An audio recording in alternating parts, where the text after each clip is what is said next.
Don't miss out on the last few weeks of football action with Prize Picks, the best place to win cash while watching the playoffs. The app is simple. Pick more or less on at least 2 players for a shot to win up to 1,000 times your cash. Download the Prize Picks Daily Fantasy Sports app today and use code FIELD and get $50 instantly when you play $5. That's code FIELD on Prize Picks to get $50 instantly when you play $5. You don't even need to win to receive the $50 bonus. It's guaranteed. Prize Picks. Run your game. Must be present in certain states. Visit prizepicks.com for restrictions and details. What is Cafe Mocha? Cafe Mocha is experts, celebrities. What's up? This is Belle Biv DeVoe. Yours truly, Idris Elba. This is Fantasia. This is In Vogue. This is India Ari. So much more. All from a woman's perspective. What flavor are you, baby? This is Cafe Mocha. This is Radio from a Woman's Perspective, Cafe Mocha. LA is on fire right now. We'll talk to a family who lost their home in the historically black neighborhood of Altadena.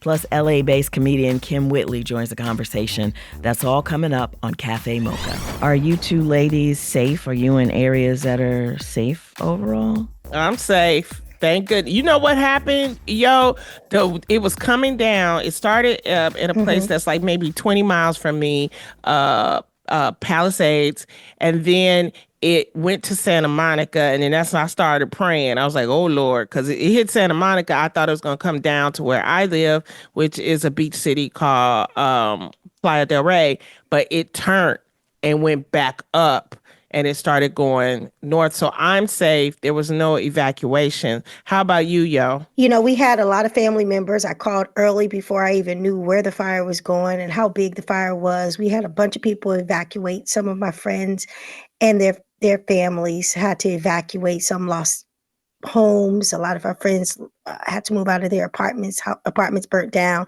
Got a call from my sister saying that, my son works for the city in Altadena, and he works for a group home. So they had him evacuate and get, the kids safe.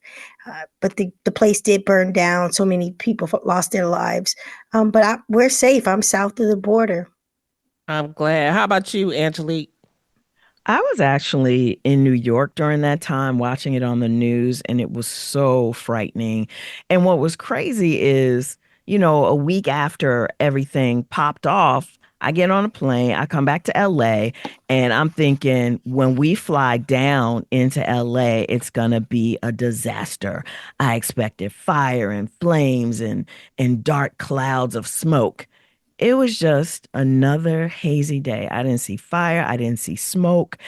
It just made me realize, I guess, how concentrated these areas are.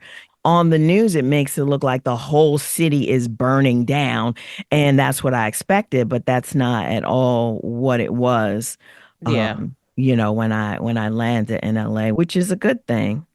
Well, we here at Cafe Mocha, we want to really thank all the first responders, all the firefighters, people that came down, firefighters from Mexico, from Oregon, Canada, everywhere, and Ukraine.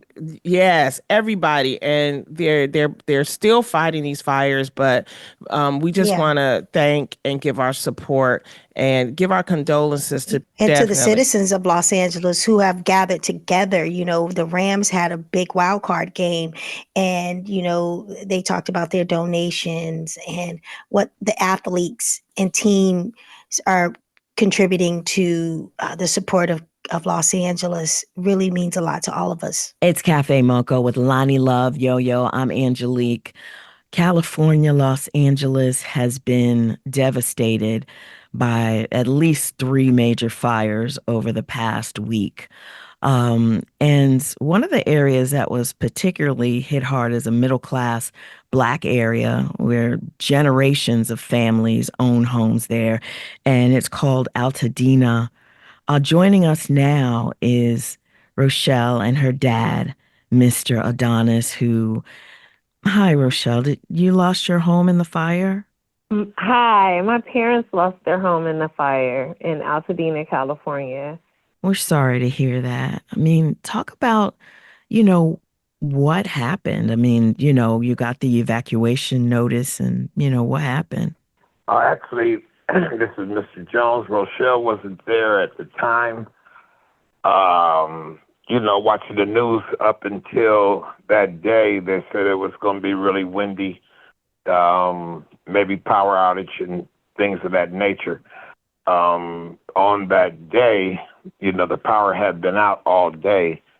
So I got home from work and, the candles, the flashlights and that stuff. And the sky over in Eaton Canyon, where it actually started, is maybe 3 miles, about 2 miles away from my home. So you could see the sky was red, but you couldn't actually see, like no fire, because we're right at the bottom of the mountain, at the foothill of the mountain. So the neighbors came out and, we all had a little huddle and everybody was trying to discuss what should we do, as far as packing and that kind of stuff. But, I don't play with fire myself. But my wife was like, well, let's just wait until they knock on the door and give us, the warning to leave. And I said, no, we're not going to do that. So we packed up and left. And as we were leaving, the neighbors were packing. So we relocated down in Pasadena over another friend's where we could see the fire up on the mountain and watching the news at the same time. So they're saying it was blowing west, it was blowing east, and that kind of stuff. We got evacuated out of there at like 6 in the morning. So at that time, a friend called and said that the house was still standing, but it was burning on the street. A couple hours later, they called and said it was still standing, and 2 hours after that, they called and said, well, the house is gone. Oh, my goodness. This is Cafe Mocha. On the line, Mr. Adonis Jones Jr., along with his daughter, Rochelle Jones. We're talking about the devastating fire in Altadena. If you type in GoFundMe.com and then on that page, search for Coach AD, it will come right up. We've got more with the Jones family next on Cafe Mocha.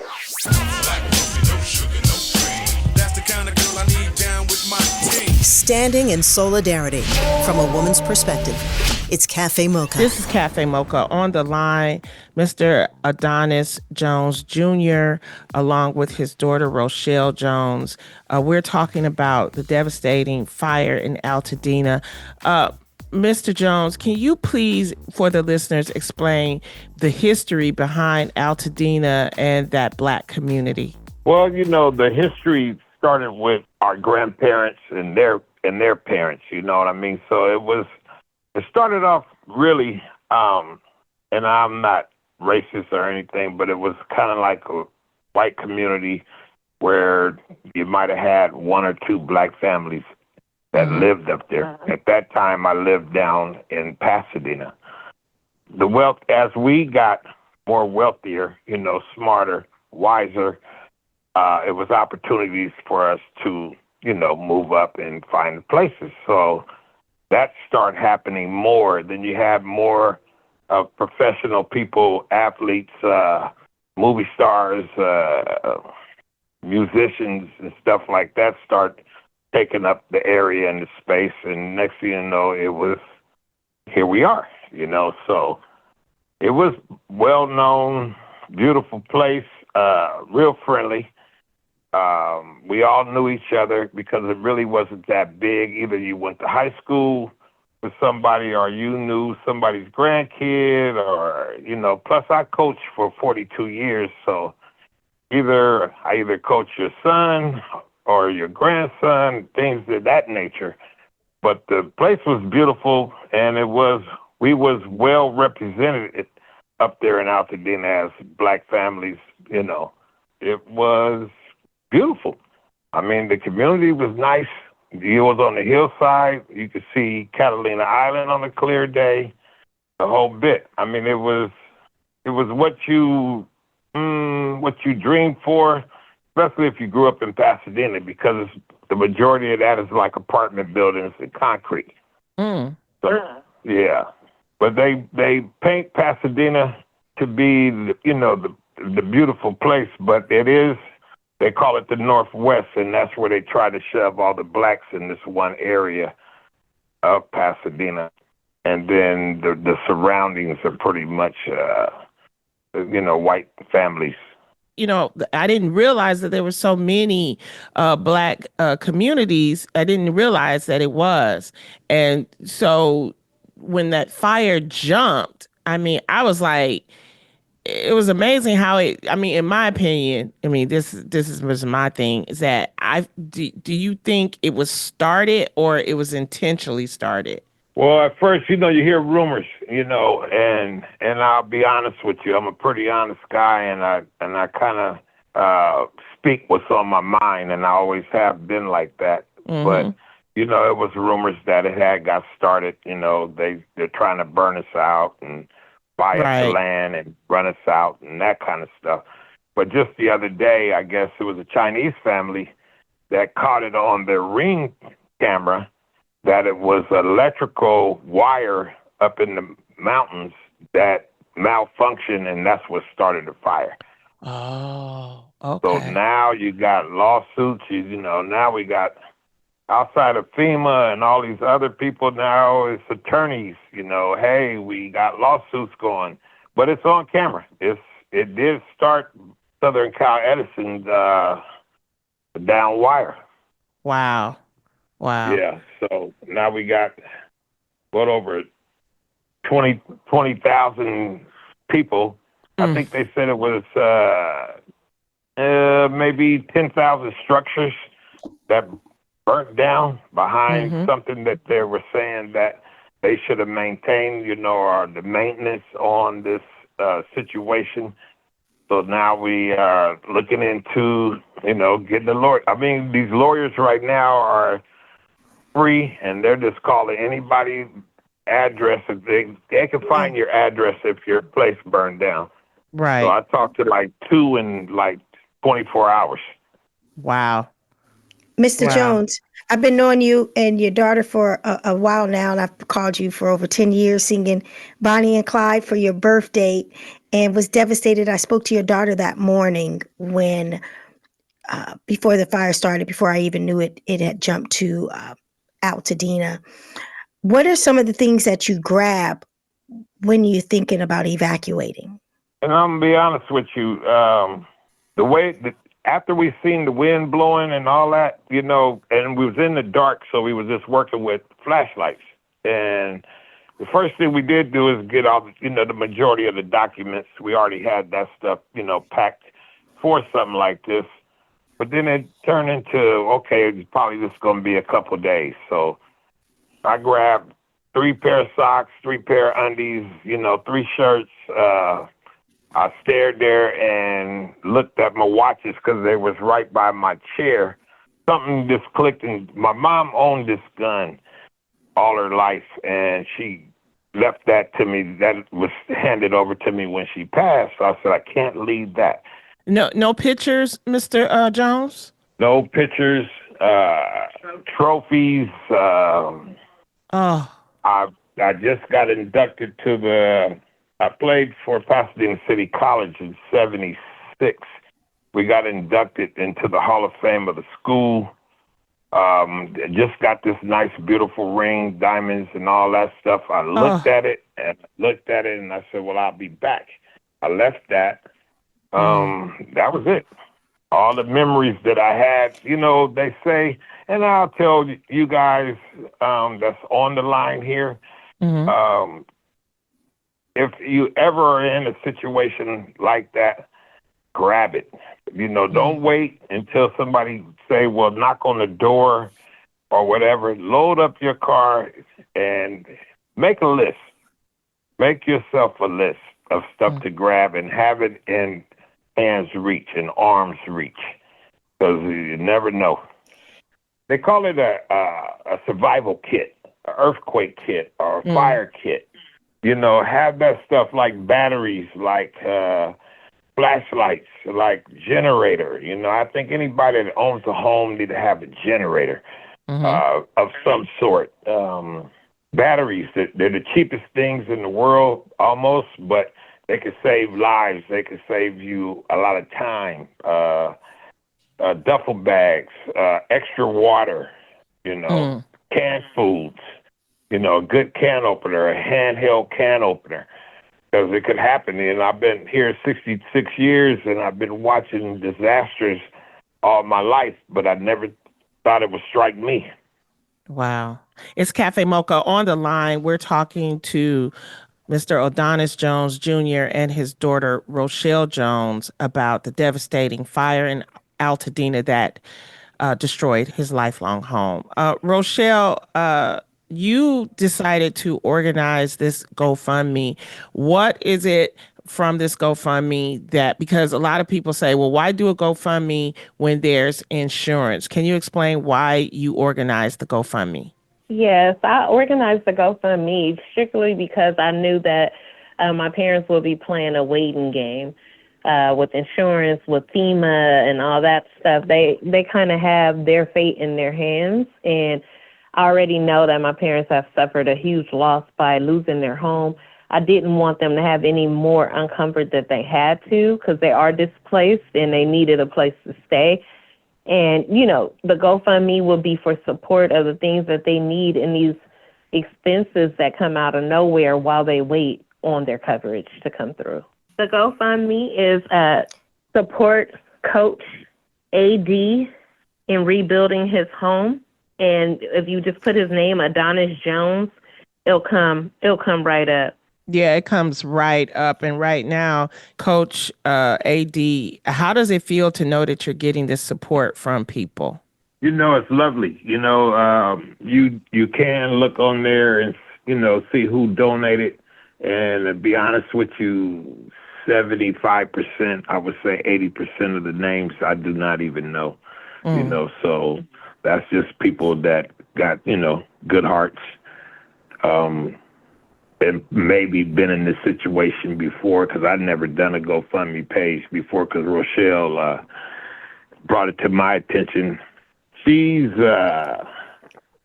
is one of a kind, and I call her a little monster. Rochelle, she moves. And it's funny that you say that, and I just wanted to give this shout out to Yo-Yo. She was like, Dad, I'm going to a concert, and Yo-Yo. I'm like, you ain't going to no concert with no Yo-Yo, And she was like, Daddy, I am, da-da-da-da-da. So one of my favorite songs is the Bonnie and Clyde. And so then I answered the phone one day, and it was a 213 number. And I said, who is this? And it absolutely big Yo-Yo singing Bonnie and Clyde. And we've been doing this for, like she said, like 10 years.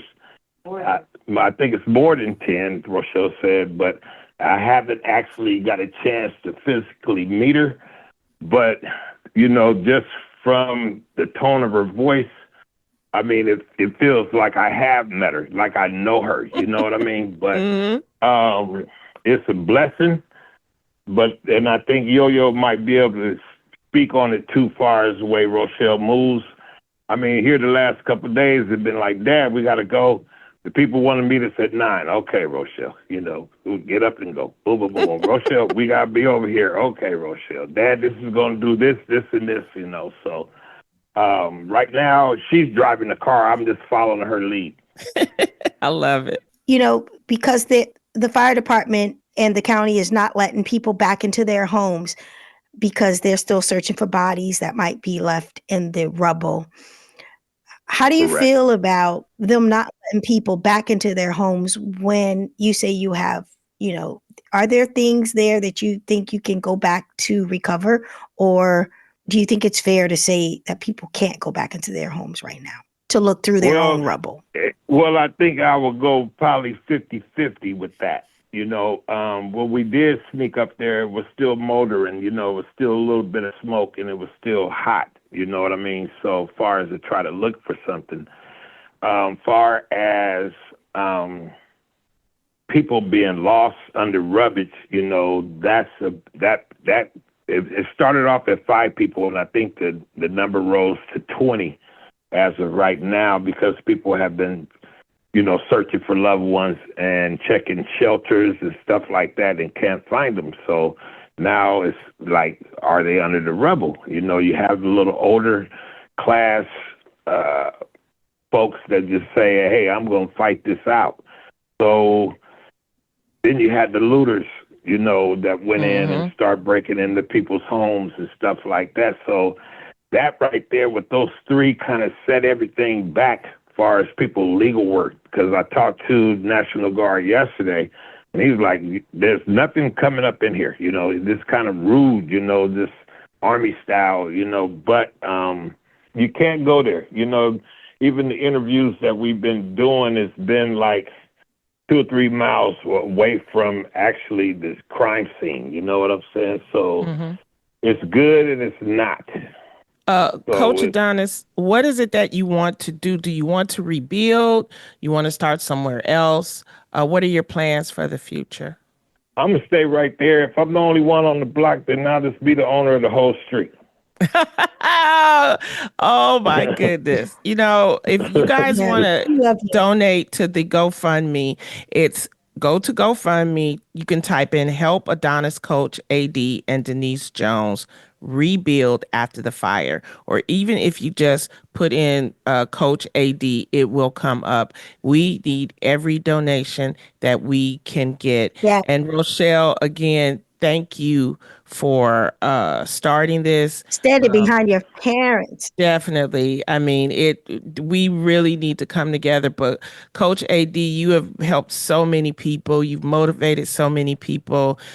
Any closing words? Yes. First of all, I want to thank you guys. I highly appreciate you guys reaching out. Yo-Yo and there's 2 other ladies that want to send you guys love as well. You guys really blessed me, and one day hopefully I can bless you or help you in any kind of way to make your day brighter. Well, I want to say that Rochelle has been a member of the Intelligent Black Women's Coalition for over 20 years, and I thank you for your service. She is one of my daughter's mentors, and Rochelle is a community activist who has not been afraid to share her story, share her life, and share her testimony and help the community. So we are honored here at Cafe Mocha to help the rebuild of Los Angeles, and thank you for your service. I've been so grateful to mentor under your leadership and even your own daughter and kids that are calling you Auntie Yo-Yo as well. It's just been so great. And it's just really, really good to see the fruits of your labor circling back around. A lot of times we do a lot of work and we're like, where are the benefits, Lord? And then today something like this happens and you see the benefits. And I'm looking forward to getting together and collaborating with Yo-Yo as far as serving the community of Altadena with a benefit concert. Yes, we have a benefit concert. We have the support of the Universal Hip Hop Museum. We have the support of Arkansas's Martin Luther King Commission. We have the support of the NAM. We have the support of a lot of resources here in Los Angeles. I've reached out to a lot of my friends, as well as a lot of industry friends have reached out to Rochelle Jones. And so we just want to say thank you. And thank you to Cafe Mocha and my sisters. To hear our full conversation about how the fires have affected us personally, go to mochapodcastnetwork.com. That's mochapodcastnetwork.com. Kym Whitley is next. We're at Cafe Mocha Radio. Socially savvy on Facebook, Instagram, and Twitter. Serving up more Cafe Mocha on the way. From the ladies of Cafe Mocha, Lonnie Love, Angelique, and Yo-Yo, we want to wish everyone a happy MLK Day.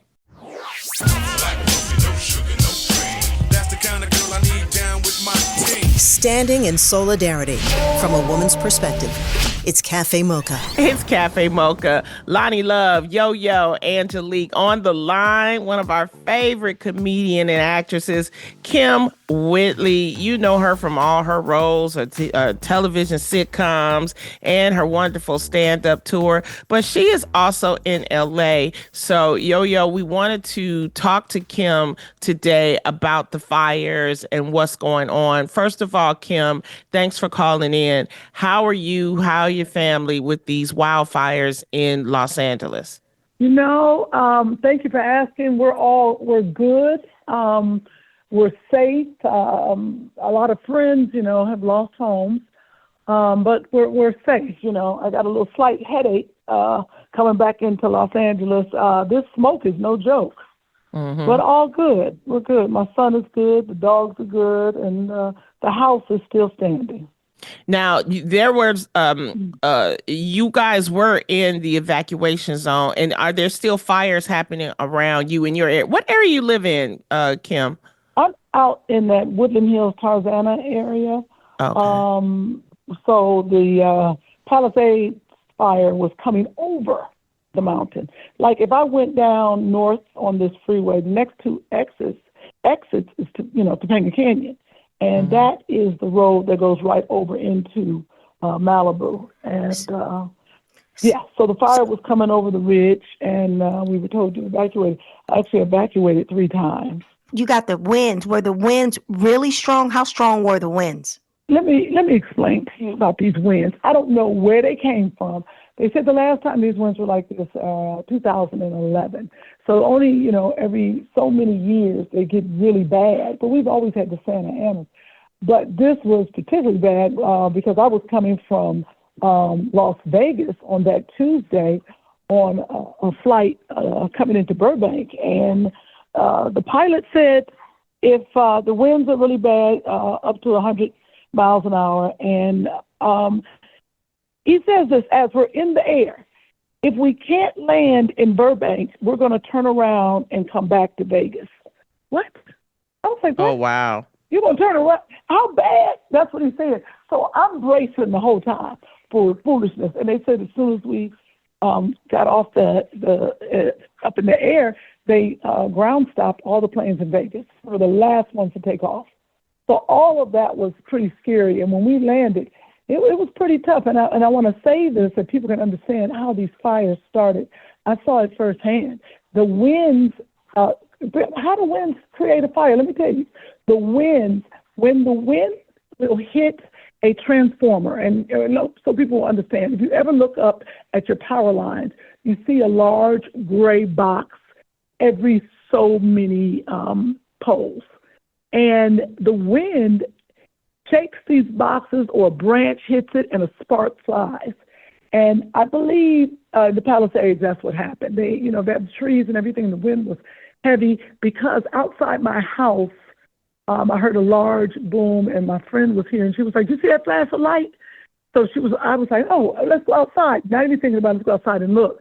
I walk out my front door, and maybe 30, 40 feet in front of me, I look up, and the transformer is on fire, sparks fire.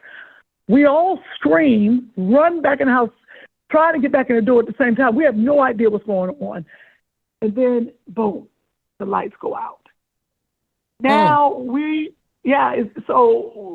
nobody threw anything up there. It was the wind. And later on, I saw a branch was hanging on the power line. So that must have hit it. And we called 911. All 3 of us are on our phone calling 911. Line is busy. Everybody calling 911 because we're like, how are we going to put the fire out way up there? What do we do? Panic, sheer panic. I call the DWP. And the man is like, "Ma'am, I'm sorry, we have 80,000 customers having problems." I was like, "But the fire, it's a spark. Do you understand?" I said, "I've called 911. The line is busy. We need someone out here to put this out." He said, "Be safe and good luck." What? Damn. Be safe. That means no one is coming. 3 women in the house and 2 dogs and 2 kids. And you can't think. And I was like, okay, we all went and got, I said, just get all the fire extinguishers in the house. Everyone, if we can get, if it comes down, the fire comes down, at least we can stop it. Get the fire hose, not the fire hose, the water hose in the front, which really isn't long enough. I said, get that ready. And I'm going to try to alert the neighbors if that happens. Now, there must be a safety mechanism on these transformers, because it did not hit a tree. Luckily, it's right there in the middle and no trees. So it has a mechanism to put the flames out, because it didn't spark. It didn't touch anything. It had its own flame and it contained it. Well, that was a big relief. But had the wind blown at the particular time and those sparks and the fire had hit one of the trees, my house would be the first one going up in this neighborhood. What were you thinking at that time, Kym? I mean, what was going through your mind? Were you thinking about, what do I grab? Do I just grab my kids, my dog, and get out? I mean, what was going through your mind? At that particular time, you don't think. I'm going to be honest with you. You don't think. You can't think. You think of self-preservation. That's it. You think of your body, your kids. You think of, let me try to help, and put the fire out. It's not even about grabbing something, because maybe a fire extinguisher. That's maybe about it. The only thing you can think of. Because I've always said, if this ever happened to me, I'm going to know exactly what to grab. I am going to grab my photo albums, my important papers, blah, blah, blah, blah. Oh, you don't. Your mind goes blank. You don't know how rapid this fire or what is going to happen. The fire is nothing to play with. And you don't know how quickly it's going to happen. You got cars here. Are they going to blow up? All these things that you're thinking about. And the kids, I'll be honest with you, the kids started crying. You forget that you have children around, that you got to remain calm. They have never experienced it. My son didn't cry. The little girl who's about 10, 11, she was just crying and crying. And Joshua was trying to hold his, but you can see the panic. And he was just, with us, what do we do? And you get the fire extinguishers and you get ready. And let me tell you, this is the part that scares you the most. When you realize no one is coming. No police officer, no firefighter, no neighbor, man, somebody, help me, help us. And you are in it by yourself, and you just go into survival. There's nothing else you can do. Get what we can. Let's try to put it out. And if we can't, and the cars are in the front. So I was like, how are we going to get out? Because we can't go to the front if the fire is there with the cars. I said, the wall in the back, we're going to jump over the wall and go through the neighbor's yard. I said, now I'm going to need somebody to help my big behind. I need y'all to push that table close to that wall so I can get up over that wall. Lift that leg, yeah. Lift that leg. I ain't going to be able to get over that wall. So wait a minute. You guys were evacuating? You were leaving? No, this was the first day of the fires. No evacuation. That got put out. So now, we're watching the fight. The night the fire has been put out. Now everyone sleeps downstairs.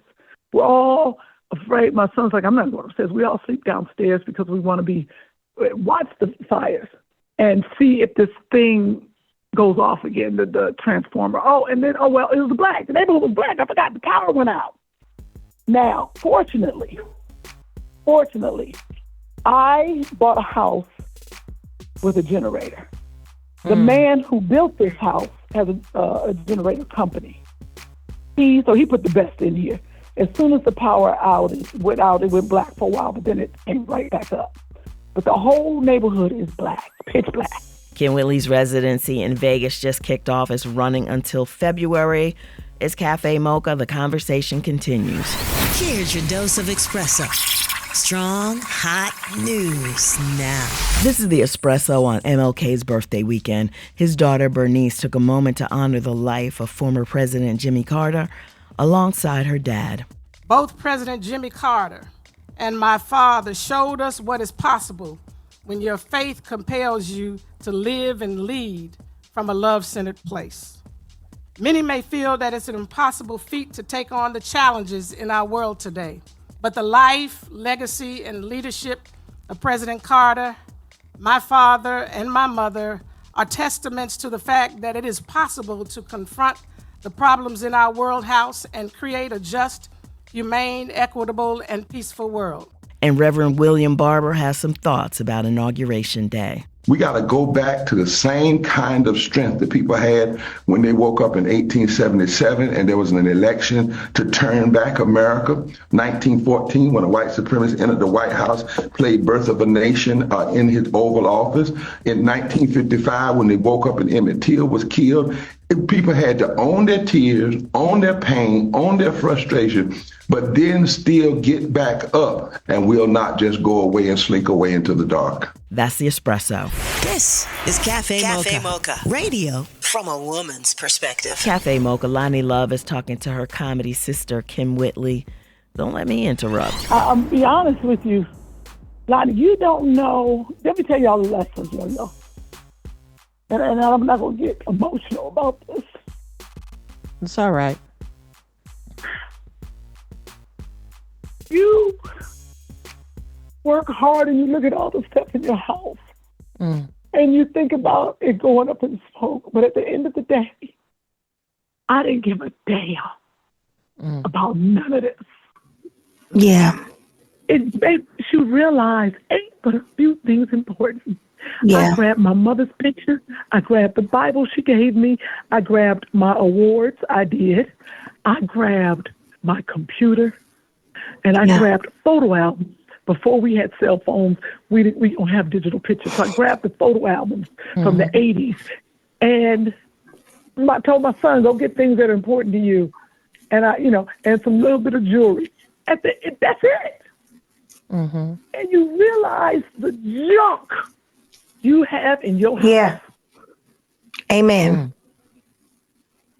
Well, you know what? That was the lesson. That was the lesson. That was the lesson. Yeah. Are you back at your house or where are you now? I am back at my house. I ran to Vegas and I did my residency because one thing I learned from Tom Joyner, he always told me, go to work.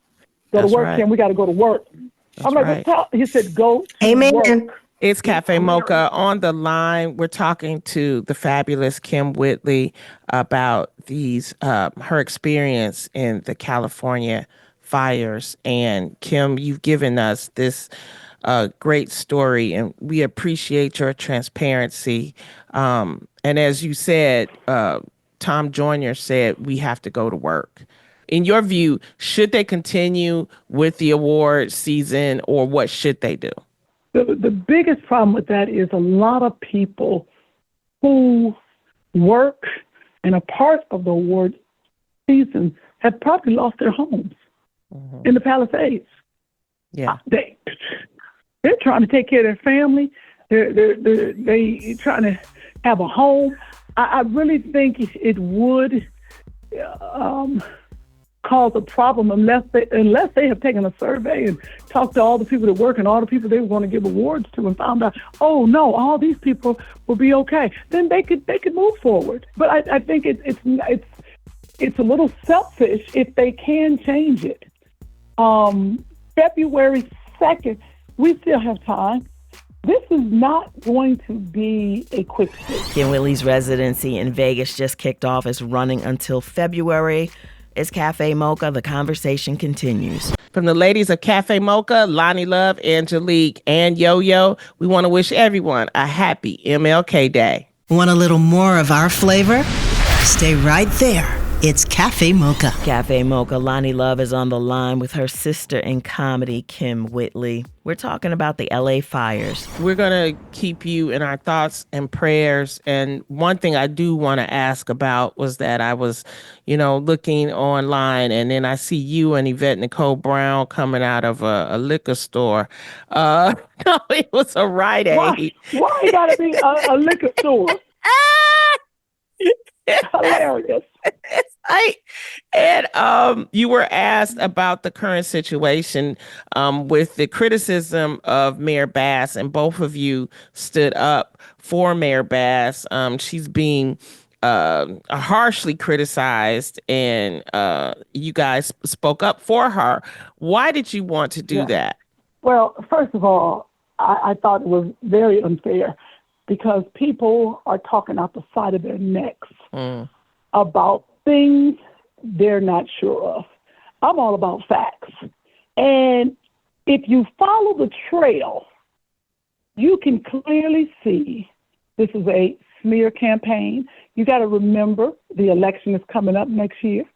Rick Caruso, has to throw some bad things her way so he can look fantastic. They even twisted that he hired some private firefighters to save his mall in the Palisades. They twisted it around like, oh, that's a great thing to do. No, it's not.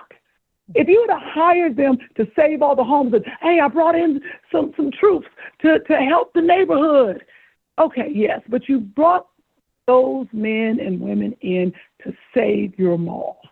Now, you can't point fingers now at the mayor. And that's exactly what has happened. And even Chloe, I was surprised that she said something about these cuts.